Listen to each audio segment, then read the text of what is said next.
Hi hello అందరికీ welcome to ఈ అమ్మ చేతి వంట. ఈరోజు రెసిపీ ఏంటంటే chicken fried rice. Chicken fried rice అంటేనే వింటుంటేనే నోట్లో నీళ్ళు ఊరిపోతుంటాయి కదా, అంత టేస్టీ అయిన చికెన్ ఫ్రైడ్ రైస్ అయితే ఈ వీడియోలో నేను చెప్పిన టిప్స్ ఫాలో చేస్తూ ఇంట్లోనే చేసుకుంటే మనం బయట కొనే పని లేకుండా చైనీస్ రెసిపీలో ఇదొకటి సూపర్ టేస్టీ అయిన రెసిపీ.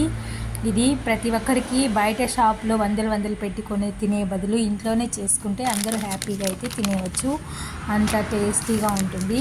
నేనైతే ఇక్కడ 1 కేజీ చికెన్ అయితే తీసుకున్నాను. దీంట్లోనే పకోడా వేసుకోవచ్చు, మనం చికెన్ ఫ్రైడ్ రైస్ కూడా అయితే చేసుకోవచ్చు. 1 కేజీ చికెన్ 3 టైమ్స్ అయితే బాగా వాష్ చేసుకొని అందులోనే సాల్ట్, గరం మసాలా, కారం, ధనియాల పొడి, కలర్ పౌడర్ అయితే నేను ఒక చిటికెడైతే వేసుకున్నాను. పెప్పర్ పౌడర్ అయితే వేసుకున్నాను. పెప్పర్ పౌడర్ వేసుకుంటే కారంగా బాగుంటుంది కాబట్టి మైదా పిండి ఒక 4 స్పూన్లు, కార్న్ఫ్లవర్ అయితే 1 కప్పు అయితే వేసుకొని బాగా పిండిని అయితే మిక్స్ చేసుకున్నాను. ఈ విధంగా బాగా మనం పిండిని మిక్స్ చేసుకోవాలి. దీంట్లో అల్లం వెల్లుల్లి పేస్ట్ అయితే కంపల్సరీ వేసుకోవాలి.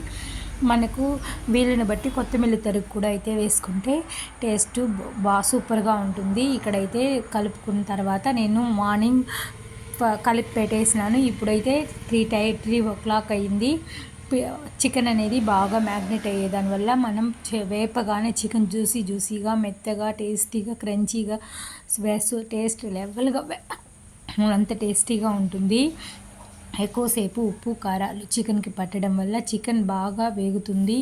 ఎక్కడ పచ్చిగా లేకుండా చికెన్ ఫ్రై పకోడా కానీ చాలా సూపర్గా టేస్టీగా ఉంటుంది. ఇక్కడ ఆయిల్ అయితే బాగా హై ఫ్లేమ్లో పెట్టుకుని మరిగించుకొని మనం చికెన్ వేసి మీడియం ఫ్లేమ్లో పెట్టి వేయించుకోవాలి. హై ఫ్లేమ్లో పెడితే చికెన్ అయితే కలర్ మారుతుంది కానీ లోపల పచ్చి వాసనగా ఉంటుంది. మీడియం ఫ్లేమ్లో పెట్టి ఎర్రగా వచ్చే వరకు అయితే కాల్చుకోవాలి. ఇక్కడ మనకు చికెన్ అయితే రెడీ అయిపోయింది. ఇప్పుడు ఈ చికెన్తో మనం చికెన్ ఫ్రైడ్ రైస్ అయితే ఎలా చేసుకోవాలో ఈ వీడియోలో తెలుసుకుంటాం. చూడండి, చికెన్ జ్యూసీగా టేస్టీగా నోట్లో వేస్తేనే కరిగిపోయే మాదిరి ఉంటుంది. దీన్ని చూస్తేనే నోట్లో నీళ్ళు ఊరుతూ ఉంటుంది. ఎవరికైతే తినాలనిపించదండి ఇంత మంచి చికెన్ పకోడాని. ఈ విధంగా తయారు చేసి పెట్టుకున్న తర్వాత మనం ఇప్పుడు చికెన్ ఫ్రైడ్ రైస్ అయితే ఏ విధంగా చేసుకోవాలో సింపుల్గా అయితే ఈ వీడియోలో చూసిస్తామండి. నేనైతే ఫ్రైడ్ రైస్ కడాయి అయితే పెట్టుకున్నాను. అందులోనే ఒక ఫ్రైడ్ రైస్ కడాయి పెట్టుకొని ఒక 100 గ్రాముల చికెన్ అయితే కట్ చేసి అయితే వేసుకొని గోసు, క్యారెట్ ముక్కలు, మళ్ళీ వచ్చి కొత్తిమీర కలుపుకొని కట్ చేసి పెట్టుకున్న ముక్కలు అయితే ఒక పిడికెడైతే వేసుకున్నాను. 1 కప్పు అయితే వేసుకొని ఇందులోనే ఒక గుడ్డు అయితే కొట్టి పోసుకోవాలి. గుడ్డు కొట్టి పోసుకున్న తర్వాత ఆయిల్ వేసి దీనికైతే 1 స్పూన్ ఆయిల్ ఎక్స్ట్రానే వేసుకోవాలి. ఆ ఆయిల్లో ఫ్రైడ్ రైస్ వేయడానికి స్మెల్ అయితే చాలా సూపర్గా ఉంటుంది. 1 కప్పు ఈ గడ్డతో అయితే 1 గడ్డ రైస్ అయితే వేసుకుని కలిపి బాగా ఫ్రై చేసుకోవాలి. ఇప్పుడైతే మనం హై ఫ్లేమ్లో పెట్టాలి. ప్రతి మెతుకు ఉడికెక్కేలా మనం రైస్ని ఫ్రై చేస్తూ ఉండాలి. ఇప్పుడు దీంట్లో మనం ఏమేమి వేస్తున్నామంటే సాల్టు, గరం మసాలా, కారం, వైట్ పెప్పర్ పొడి, బ్లాక్ పెప్పర్ పొడి అయితే వేసుకుని బాగా మిక్స్ చేసుకున్న తర్వాత మనం ఇప్పుడు సోయా సాస్ అయితే వేసుకోవాలి.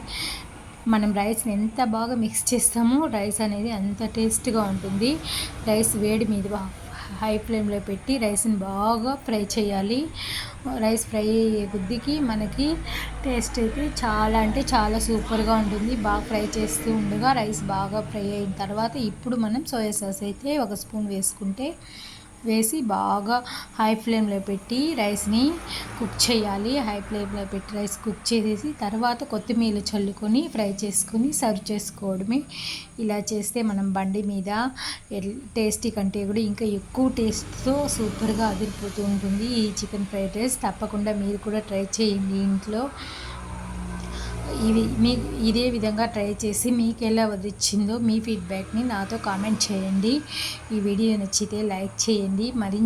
మరిన్ని మంచి వీడియోల కోసం మన ఛానల్ని సబ్స్క్రైబ్ చేసుకోండి. Thank you for watching. ఈ చికెన్ ఫ్రైడ్ రైస్ మీకు నచ్చిందా? తప్పకుండా మీరు ట్రై చేస్తారా? మీకు ఎలా కుదిరిందో నాకు చెప్పండి. Thank you for watching. ఇప్పుడు మనం సర్వ్ చేసుకోవడమే. చికెన్ ఫ్రైడ్ రైస్ 2 నిమిషాల్లో అయితే రెడీ అయిపోయింది. మనకి ఎలా ఉందో టేస్ట్ చూసి చెప్పండి.